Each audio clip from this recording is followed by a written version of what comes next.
dentro. Algo de dentro. E para conhecer o homem do lado de dentro, só Deus.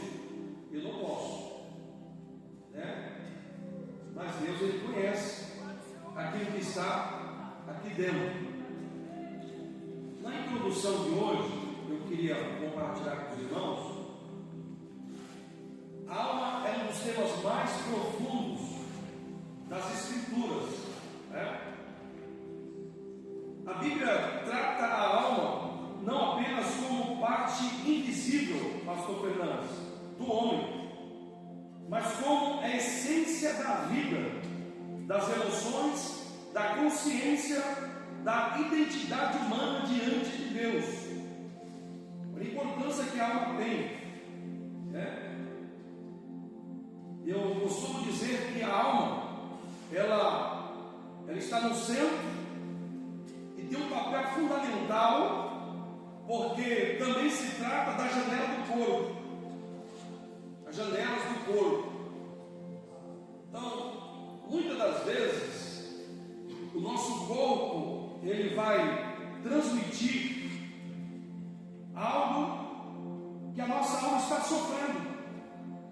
Exemplo, vou usar uma ilustração para a igreja. Quando quem já esteve com febre, quem já teve febre? Todos nós, eu acredito que todos já tiveram febre. A febre é um sintoma de uma enfermidade que está alojada dentro do seu corpo. E você vai no médico e o médico vai detectar algo que está geralmente inflamado. Né? Então a alma, muitas das vezes, usando essa analogia, essa figura, a alma, ela muitas das vezes não tem como você ver do lado de fora. Então só Deus conhece aquilo que é dentro. Quando nós olhamos biblicamente, a palavra alma possui um sentido muito amplo, né, e profundo. Tanto a gente vai ver no Velho Testamento como no Novo Testamento, que é conhecido como o hebraico e o grego, sobre o significado e por que, Roberto Moreira. A alma, qual que é a importância da alma, o que ela representa, a figura dela. Por isso que nós, pastor, mas isso é importante? É lógico que é importante. Assim como o nosso corpo, que a gente precisa ter um corpo sadio, né? Corpo sadio. Assim a nossa alma precisa também ser uma alma sadia. Porque Paulo, escrevendo aos Tessalonicenses, ele vai dizer que seja irrepreensível espírito, alma e corpo, conservados até a vinda do Senhor Jesus. Então ele vai trazer 3 pontos aí, que nós conhecemos, que somos formados de tricotomia, que é corpo, alma e espírito, ou espírito, alma e corpo, né? Então a importância que a alma tem, que representa a pessoa viva. Todas as vezes quando se tratamos de alma, a Bíblia vai falar muito, né, no Novo e no Velho Testamento, muitas vezes sobre a alma. E quando fala de alma, fala da vida. Quando fala de alma, fala da vida do homem. A vida do homem, né? E a gente vai aprender bastante aqui hoje. No Antigo Testamento, esta palavra, ela vai trazer algum significado, como alma, vida, ser, pessoa. Ela vai tratar, quando fala de pessoa, fala da alma também. Interior do homem e desejos e emoções que o homem tem. Desejos e emoções que o homem tem. Eu gostaria que a irmã ou a irmã pudesse abrir Gênesis capítulo 2, versículo 7. Por gentileza, vamos fazer essa leitura. que é bom.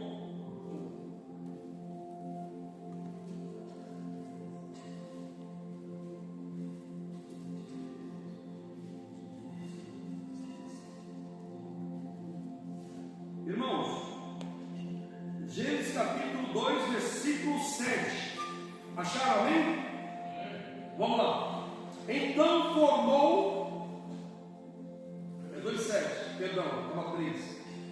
E formou o Senhor Deus o homem do pó da terra, e soprou sobre os seus narizes o fôlego da vida, e o homem foi feito alma vivente. Isso é muito importante aqui. Aqui ele vai tratar dessas três figuras que eu falei para os irmãos: corpo, alma e espírito. O texto aqui não diz o homem recebeu uma alma, e não fala. Fala, presbítero Maurício. O homem não recebeu uma alma, mas ele se tornou alma vivente. Ele se tornou alma vivente. Isso mostra biblicamente que o homem não é apenas um corpo com alma. O homem não é apenas um corpo com alma.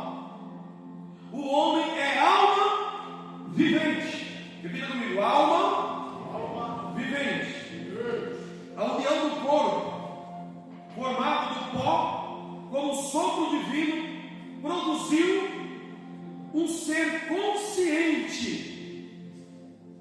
racional, tendo entendimento, diferente do animal, que é irracional, que não tem entendimento, vivo e espiritual. Aí o homem passou a existir, né? E tendo essas três figuras: corpo, alma e espírito. Amém? Os irmãos entenderam, amém? Então, a alma como centro das emoções. Alma como centro das emoções. Lembra que eu falei que a alma é a janela do corpo? Então, muitas das vezes, quando você está muito emotivo, seu corpo, isso vem da alma.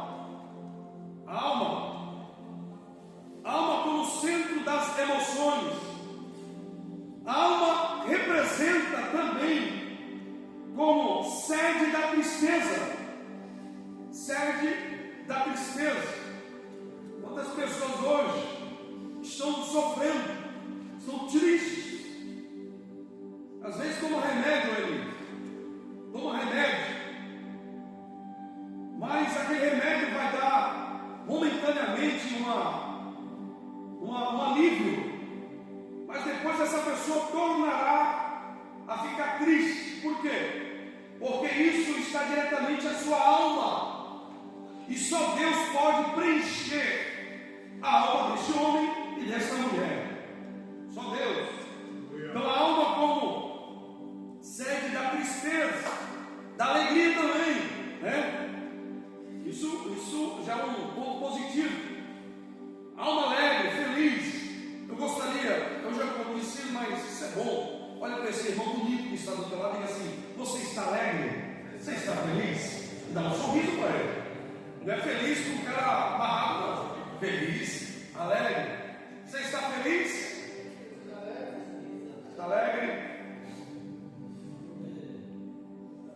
A alma como sede não só da tristeza, da alegria, mas também dos desejos, né? Dos desejos, porque a alma tem esse sentimento, desejo, e dependendo daquilo que ele deseja, a alma deseja, pode levar um resultado positivo ou negativo, né? Eu uso essa figura muito sempre, esses três dedos aqui, ó, três dedos: alma, o espírito e a carne. Aonde o teu espírito ou o teu corpo, a tua carne estiver mais ligados, porque a alma está no meio. Então aquilo que você desejar mais vai alimentar o seu corpo ou o seu espírito. Por isso que o homem tem que estar bem espiritualmente, né? O homem tem que estar bem bem espiritualmente. Homens têm que estar felizes, ainda mais que nós temos Jesus, né? Nós temos o Espírito Santo, que tem essa função, essa graça de poder preencher todo o vazio que às vezes o homem ele tem.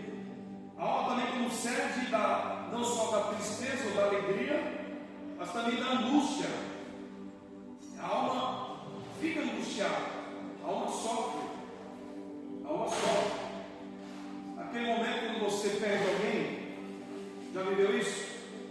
Você teve uma perda de alguém, um ente querido, uma pessoa muito próxima a você, se foi, e você, às vezes você vai falar com uma pessoa, você abraça aquela pessoa, mas parece que aquilo não saiu, porque a sua alma está angustiada, a alma está sofrendo, está doente, e só Deus que pode confortar, né, esta alma, essa pessoa que está vivendo isso.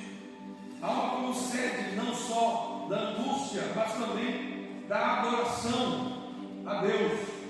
O salmista, ele escrevendo no Salmo 42, no verso 11, vai dizer assim: porque está batido, ó minha alma, porque está batida, ó minha alma.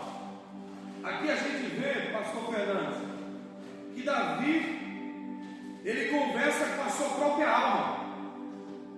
Por que está batido, ó minha alma? Ele está conversando com a alma dele. Por que você está abatida? Por que você está sofrendo? Então isso revela que a alma sente. A alma sente, irmão. A alma sofre. A alma sofre. Eu não sei se tem alguém aqui que a sua alma está sofrendo, mas eu tenho um remédio para você. O Espírito Santo de Deus, Ele é aquele que nos fortalece nos momentos mais difíceis que talvez você possa estar enfrentando. Às vezes você procura alguém, procura pessoas, mas você não encontra, né? Então a gente entende que a alma sente, a alma também sofre, a alma pode também se abater, né? A alma se abate, não tem como fugir disso. Se você for ver muitos homens da Bíblia que tiveram, né, altos e baixos, viveram momentos gloriosos e daqui a pouco estiveram embaixo, né? Alguns profetas, homens de linha de frente, pediram a morte, não aguento mais, Senhor, porque o Senhor me leva. E hoje a gente enfrenta muito isso, pessoas com esse sentimento, ou vivendo uma crise existencial. O que é essa crise existencial? É quando a pessoa entra num estado que ela começa a dizer: por que eu nasci? Por que eu estou vivendo isso? Por que isso? Por que aquilo? Ela começa a viver essas crises, né? Por mais que ela esteja rodeada de pessoas, mas isso é pessoal, né? Isso é pessoal da pessoa. A gente vai ter um exemplo de Elias. Elias, ele acabou de vencer um exército poderoso, profetas de Baal, profetas de Azés total, 950 profetas. Isso é para um homem, né, se encher e dizer: rapaz, acabei de uma batalha ali, 950 profetas morreram. Não é para ele estar bem? Ela, ele está, sou um cara. Daqui a pouco vem uma mensagem: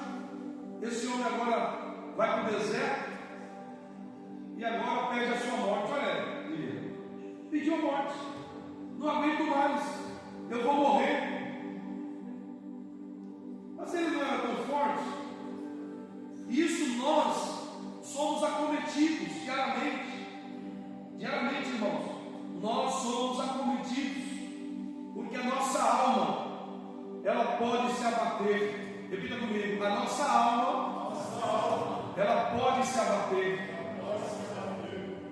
Por isso que a alma precisa esperar em Deus.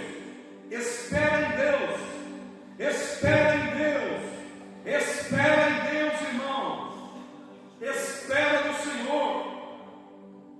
A alma, ela pode adoecer emocionalmente, principalmente quando ela se afasta de Deus, quando ela deixa, quando ela abandona as coisas de Deus. E muitas pessoas estão vivendo isso. Muitas pessoas estão sofrendo. Você sabia disso? Muitas pessoas estão sofrendo. Muitas pessoas estão desistindo. Eles não aguentam mais. Estão desesperadas. Estão sofrendo. Mas Deus é poderoso.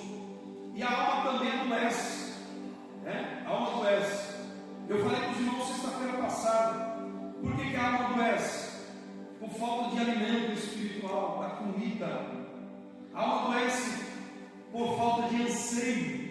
A alma adoece por falta de pudor, por falta de disciplina, por falta de fé, por falta de ânimo, por falta de paz, por falta de obediência, por falta de exercício, por falta da oração, por falta da palavra, por falta da perseverança, por falta do descanso, por falta da visão, por falta do amor, por falta da alegria, por falta da direção, por falta da humildade, por falta da prudência, da comunhão, do perdão. E eu falei aqui que um dos pontos que a alma adoece muito, isso chega a um ponto que o corpo da pessoa, ela fica doente também. Eu já tratei de pessoas por falta de perdão. Elas estão morrendo espiritualmente, estão doentes. E eu já vi como o presbítero Vanderlei, alguns irmãos já acho que viveram isso também. A pessoa doente, cometida de um câncer, enferma, mas ela tinha um remédio. E às vezes ela está sofrendo. Ela só precisa tomar esse remédio. Só isso. Qual é o remédio? O perdão. Quando ela perdoar, aí aquele remédio, aquele antídoto vem trazendo cura para aquela alma e automaticamente para aquele corpo. Muitas pessoas hoje estão na igreja, diz que serve a Jesus, só que não perdoou, e vão carregando defunto com ela por onde ela quer que for. Enquanto não perdoar, vai ficar vivendo isso. Eu já vi pessoas saem da igreja, vai para outra igreja, sai de outra igreja, vai para outra e não tem destino, porque ela não perdoou. E ela pode ir para todo lugar, enquanto ela não se consertar, ela vai ficar doente. Enquanto ela não olhar e dizer: poxa, eu preciso reconhecer os meus erros, eu preciso reconhecer os meus erros. Sabe a pior doença da alma? Sabe a pior doença da alma? Quem sabe? A pior doença da alma. Repita comigo: o pecado.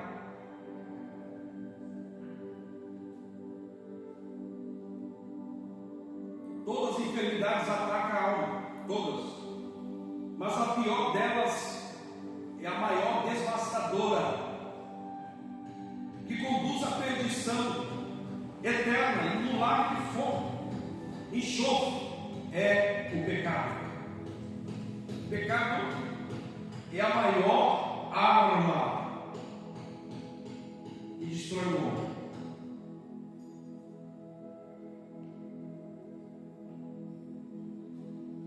Por mais terrível que seja alcançar os limites da ação do pecado,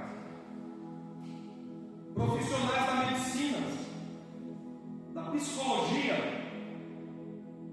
aplica o conhecimento científico de que dispõe como propósito de curar doenças da alma. Entretanto, ao confrontar com o pecado, o tratamento científico se torna impotente, limitado, incurável. Porque para esse tratamento,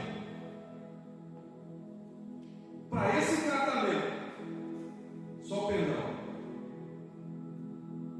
só um reconhecimento. Eu preciso me curar, eu preciso largar isso que está me levando ao precipício espiritual. O pecado é a causa maior dos problemas do indivíduo, da pessoa, da família, da nação, de todo o povo. O vírus do pecado encontra-se profundamente na sociedade, nas pessoas.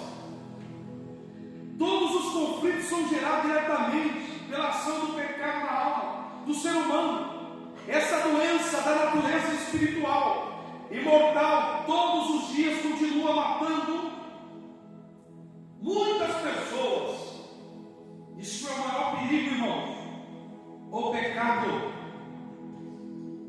Por isso que João Batista, ele vai declarar e apontar para a pessoa do nosso Senhor e Salvador Jesus Cristo, dizendo assim: eis o Cordeiro de Deus que tira o pecado do mundo. Ele tinha um remédio. Por mais que a mensagem dele, irmão Dilton, não seja uma mensagem dura, aparentemente, porque a palavra de Deus não é dura, ela é um remédio, e tira o pecado do mundo. João estava profetizando a obra redentora de Jesus na cruz do Calvário, onde os filhos de Deus derramariam o seu precioso sangue para a remissão de todos os pecadores. O sangue de Jesus Cristo é o remédio eficaz que aniquila o pecado da alma.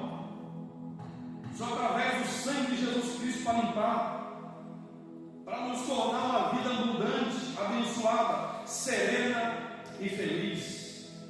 O sangue do Cordeiro é um remédio, sim. Por isso que é importante nós reconhecermos, aceitarmos ao Senhor Jesus. Por isso que o salmista 103, verso 3 diz assim: o Senhor Jesus Cristo, o Senhor, que perdoa todos os teus pecados, que sara todas as tuas enfermidades. Ele já falou quem poderia curar esta enfermidade da alma, né? Isso precisamos entender. Existem algumas atitudes preciosas contra o pecado. Repita comigo: conhecer e aceitar Jesus como o único suficiente Salvador. Esse é o passo que nós precisamos dar. Receber com alegria e com sinceridade, confiar no Senhor Jesus Cristo de todo o nosso coração. Isso precisa algumas atitudes contra o pecado, contra aquilo que quer nos matar. Lavados todos os dias no sangue do Cordeiro. Existir o diabo, o acusador do pecado, guardar no íntimo do nosso coração a palavra de Deus. Isso são ferramentas, são remédios contra o pecado. Contra o pecado.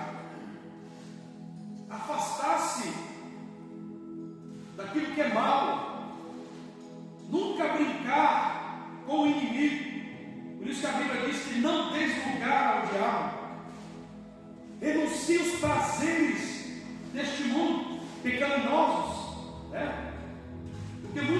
pessoas hoje, a gente vive numa sociedade que eles se deparam num momento que eles querem preencher algo. Uns querem preencher na bebida, outros nos vícios, outros na prostituição, para tentar preencher o vazio que ele está dentro dele. Que só Jesus pode preencher isso, mas ninguém. Então toma aquele remédio, toma, né? Ou algo que ele entende que vai preencher mundos, se joga no cigarro, outros nos álcools da vida e outras coisas mais, mas nunca irá preencher esse vazio.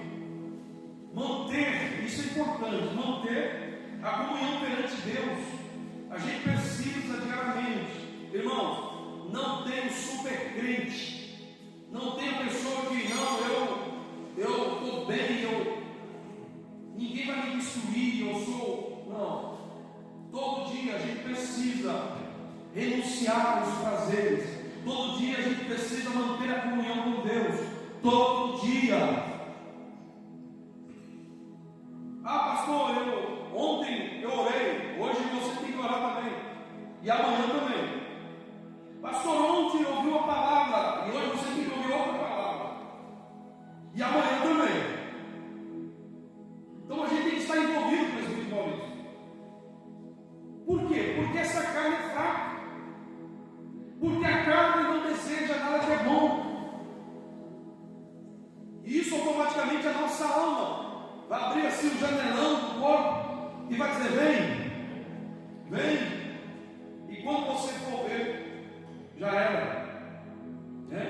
Então, isso é importante, manter a comunhão, ir aos cultos, isso faz parte. Por que eu vou nos cultos? Por quê? Eu vou ouvir uma palavra de Deus, eu vou ouvir Deus falar comigo. Você às vezes entra aqui, né, meu, fraco, desanimado. Daqui a pouco Deus usa alguém através da sua palavra. Você sai daqui fortalecido. E você ainda fala assim: poxa, quase eu não ia para o culto hoje. Aí Deus falou contigo, né?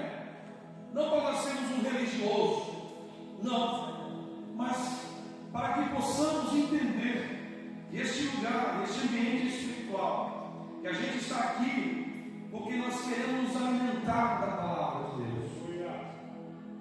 Aleluia. Vivemos em constante oração, ligados com o céu, manter a nossa mente limpa.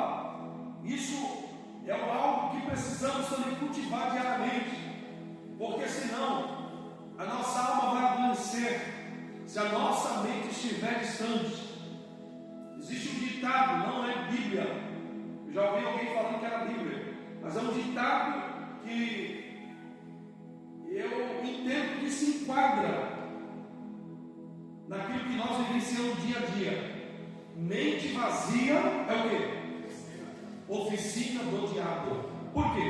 Porque a mente vazia, ela recebe tudo aquilo, tanto de bom como ruim. E quando a tua mente começa a ficar vazia, você começa a imaginar coisas. O inimigo vai trabalhando aquilo, vai mostrando, ele vai vendo a tua reação. Ele não sabe o que você pensa, mas ele sabe aquilo que você age. Então ele vai jogando, e você está lá, não lê Bíblia, não ora, não busca, né? Já com o Chiquinho, não quer nada com nada, e acha que não, tudo bem. Daqui a pouco o inimigo olha e fala assim: esse camarada está pensando muito, deixa eu jogar uma seta nele para ele. Aí, irmãos, aí a gente vê, né? Por isso que nós precisamos manter a nossa mente limpa, estar vigilante todo o tempo, né? Confie na palavra do Senhor, crucifique os desejos, paixões da carne, né? Pratique as virtudes do amor diariamente, se fortaleça em Cristo,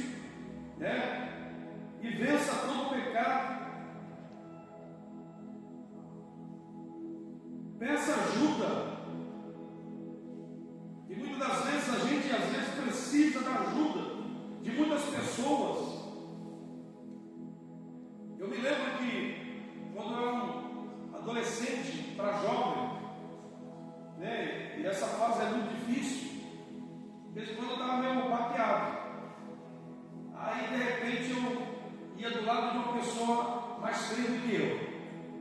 E eu aprendi que a gente tem que andar com pessoas mais espirituais do que a gente. Porque se você andar com uma pessoa menos espiritual, você vai ficar pior do que ela. E os pastores antigos, os presbíteros, falam assim: ande com a pessoa espiritual. E às vezes eu andava com pessoas, né, idôneas, pessoas mais velhas. E todo mundo via os mais velhos, aquele menino novo, o mais velho ali, rapaz. Mas por quê? Eles tinham a vida espiritual, tudo que eles iriam fazer, vamos orar primeiro, vamos buscar primeiro. Aí chegaram ali, está desanimado por quê? Que isso, por que daquilo? Não, está desanimado por quê? Vamos para o monte orar, vamos para a igreja, vamos para o círculo de oração. E me carregava, daqui a pouco eu ia, né? Daqui a pouco eu ouvi uma palavra, Deus falava comigo e já mudava. Então, ande com pessoas que te recarreguem para o céu. Ande com essas pessoas.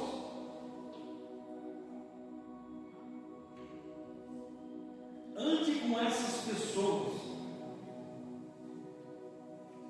Procure sempre estar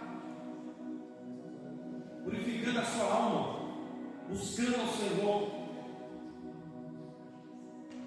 Romanos capítulo 6, versículo 14: porque o pecado não terá domínio sobre vós. O que deve ser feito então com relação ao pecado, pastor? O que deve ser feito? O que deve ser feito, irmãos? Confessá-los. Confessá-los. Isso é o remédio, né? Isso é o remédio. Pastor Fernando, o senhor tem um vozeirão aí de trovão? O senhor não é o Júlio Trovão, mas é o Fernando Trovão. O senhor vai ler Salmos 32, 5, por gentileza.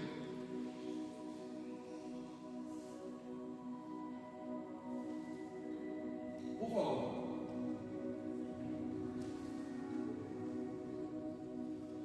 Salmos 32, verso 11. Ou melhor, verso 5.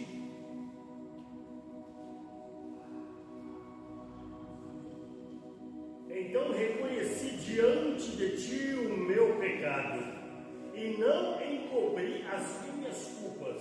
Eu disse: confessarei as minhas transgressões ao Senhor, e tu perdoaste a culpa do meu pecado. Obrigado, pastor Fernando. Então, tá aí. Qual que é a maior luta que nós temos? Eu acho que nós, né, é não reconhecer o nosso pecado, ou não queremos confessá-lo. É isso? Tem gente que prefere ir para o inferno do que reconhecer e dizer: não, eu sou falho, pequei, falhei, preciso de ajuda e quero morar no céu. E nós, como cristãos, nós entendemos a palavra aqui na luz da Bíblia. Nós não podemos se conformar com o pecado, não podemos, ou inventar desculpas concedentes a ele, né? Às vezes muita gente querendo dar desculpas, né? Sabe aquela pessoa que tudo ele quer estar certo? Nunca ele está errado. Você vai falar com ele, não. Ele vai, não, eu que estou certo. Já viveu com pessoas assim? Já, né? Vocês estão dando risada, não sei, que vocês já andaram com pessoas assim. E você olha e fala: meu Deus do céu, é Deus em pessoa, né? Porque ele nunca está errado. Né, pastor Fernando? E o maior virtude de um homem, fala homem, fala mulher, é o reconhecimento. Eu falei. O que nós devemos fazer então em relação ao pecado? Confessar e esquecê-lo. Confessar e esquecê-lo, né?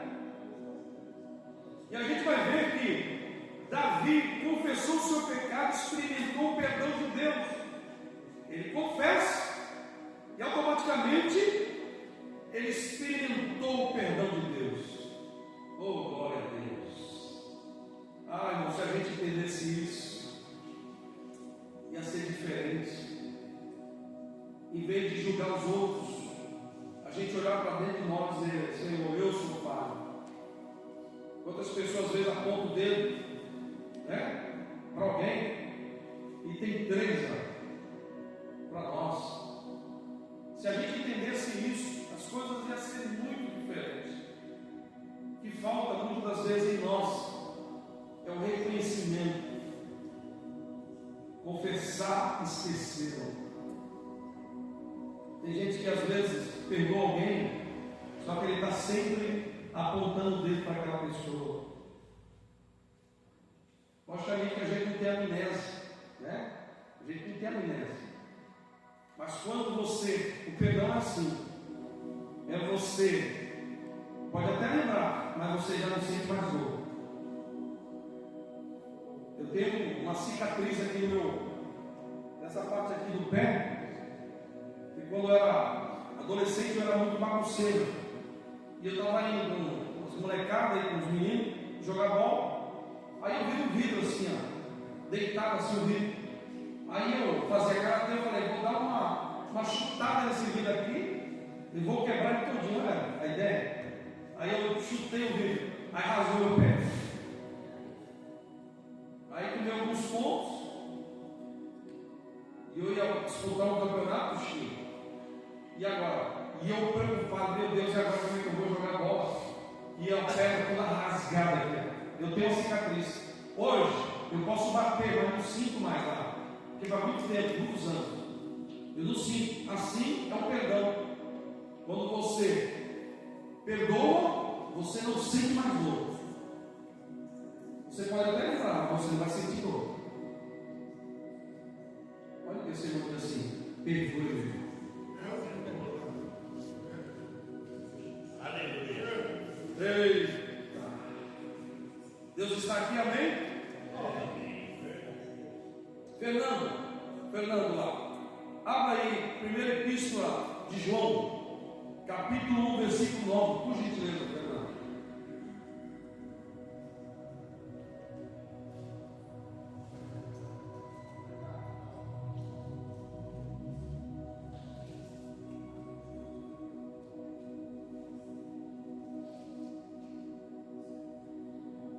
Primeira epístola de João, no final, perto do Apocalipse.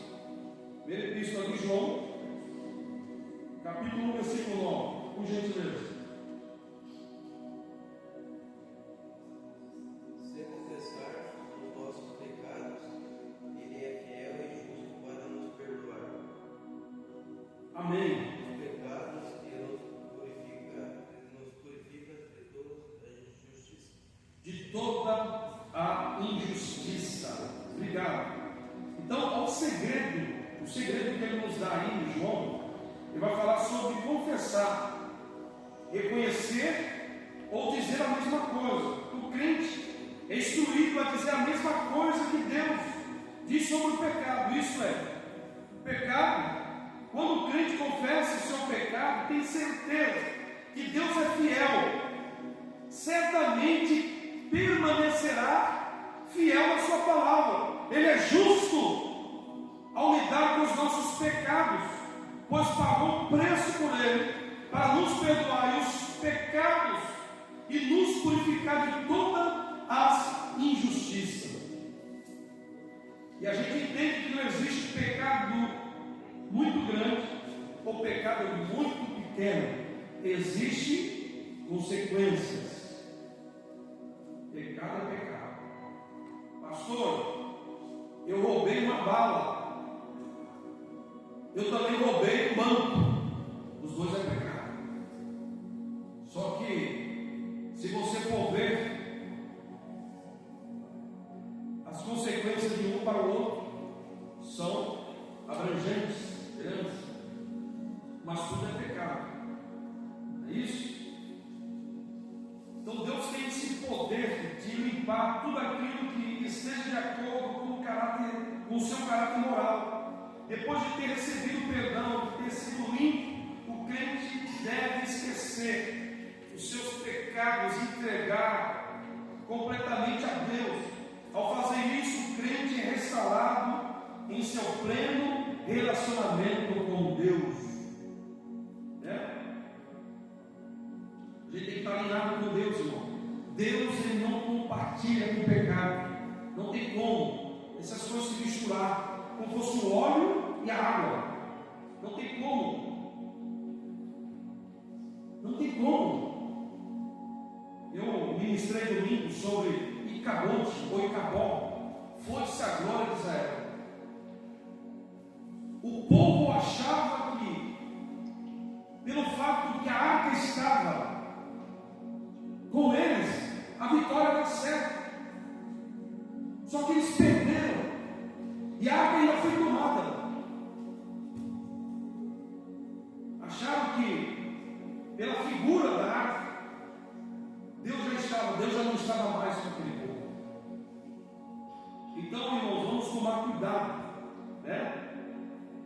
Precisamos confessar, precisamos deixar, para que possamos alcançar o perdão de Deus. E algo que eu deixo, já vou terminar. E algo que eu deixo aqui para os irmãos. Existe um pecado que não tem perdão, pastor Fernando, que é chamado a blasfêmia contra o Espírito Santo. Isso não tem perdão. Você sabia também que outro pecado que não tem perdão, pastor Vanderlei Cardoso, é quando você não perdoa. Quando você não perdoa, você também não é perdoado. Não sou eu que falo, a Bíblia. Entendeu? Então, pastor, mas eu não blasfemei contra o Espírito Santo. Mas você também não perdoou, e aí? E aí? Não, pastor, eu não perdoei, está tudo certo, não. Então você não vai ter perdão. Deus em Cristo continua abençoando. Eu falei que vai ser bem rápido, para que você possa retornar na sexta-feira que vem. Deus abençoe.